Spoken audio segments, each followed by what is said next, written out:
goals are in the junk industry. And what I mean by goals is, are you looking to be a owner operator, like out on the truck working it all the time? Or are you looking to build the scale to, get away from the business eventually and to be free?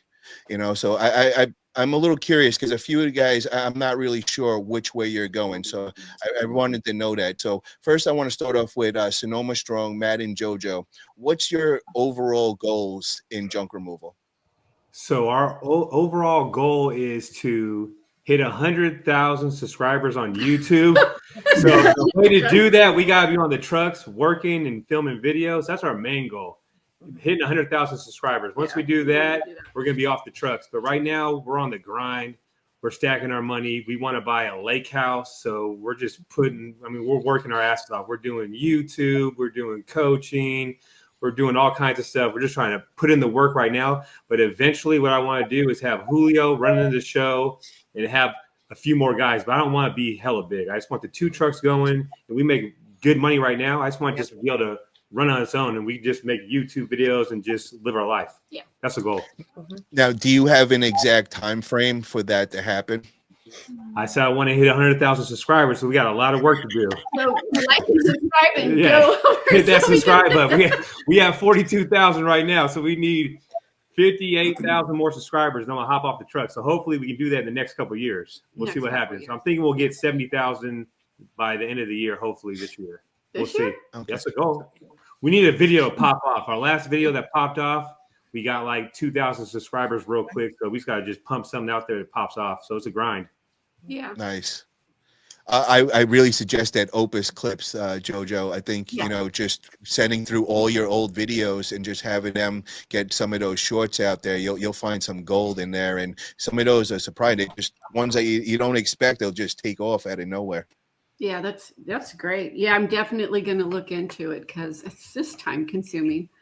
Oh yeah, I know that. Me and the JoJo, we love the trash business so damn much. Like we really like it. We love the filming part. We love looking for stuff. We love making the money. We just love it all the way around. Like there's no other better business than the trash business in my eyes. So we're not in a hurry to give it up, but Nice. it is in the future. We'll have somebody else be running it, for us. But we love it. Andrew and Bean, I want to hear what your guys' overall goal is with junk removal. Oh, and I was like looking for Andrew in the chats. It's Adam. I'm sorry. I'm my bad. I am really sorry. I know your name's Adam. I just been saying Andrew so many times. Look like Andrew. I get it all the time. Customers always. It must be a New York. Well, you got to come out with an autopilot commercial, and I'll really believe it right there. Yeah. Right. Just so what's your guys' goals? Building something that we could pass down to our kids, that leave a legacy behind for them to take over, to dominate the whole area around here.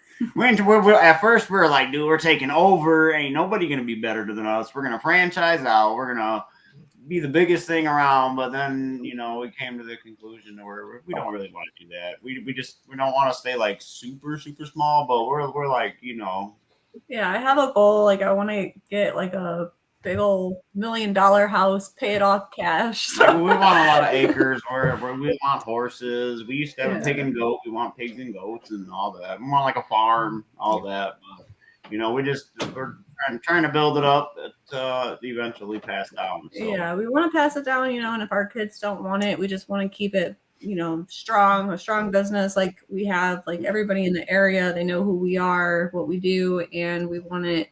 We'll sell it, like if our kids don't want to partake in it, then we'll get rid of this business. And my boy be loving trash. He got a little mini garbage truck that he drives around, and then he got his little safety jacket. He wears that all the time. So he's born for the junk. I can see him being all about it, so I don't think that's going to be a problem. If he could, he'd be trying to move the couch around by himself all the time. So. I brought a 20-pound ball home that we found at a job. I'm like, 20-pound ball. That's kind of cool. I'm gonna work out with it or whatever. He's only 2, and he can almost lift it off the ground. So Let me ask you: does anybody in here ever make a vision board? you know, something that you look at every day with all your goals on it, and like, you know, a set timeline, and, you know, setting timelines to hit certain goals and all. Does anybody experiment with that? I do. I used to. Yeah. I don't have a time frame on it, but they are like written on it, but I like to have it like, this is what I want to accomplish this year, you know, and then the next year create another one, and hopefully you've marked everything off of it. But it's really helpful because like mine is in my closet where I get dressed every day, and you can look at it, and it's I like it better than just writing down goals, because you actually have pictures of what that would look like, you know, like what you're aiming for. So I love vision boards. Anything that I, you know, when I get involved with something, I always define what I want to get out of it. And I actually, like, I'll make a vision board just for that. You know, this is the goals from this business. And I do the timeline. And the reason why I do the timeline is I find if I go and I make a vision board for 5 years, a lot of the times I'll just keep looking at that so many times, and it just sticks in my head. It's the first thing I see when I wake up in the morning, and that's just right on my head. Like, these are the goals I need to meet. This is what I need to get there. So if I set a timeline of 5 years, I find myself in like 2 years, I'll a lot of times hit those 5 years of goals. So that's why I like to put on that deadline. This way it keeps me accountable. This way it's not just like, all right, eventually one day in the future, you know, hopefully I hit that. No, you need to hit this by this date. And to make that happen, you got to do this, this, and this. Does that make sense? Yeah, it makes good sense.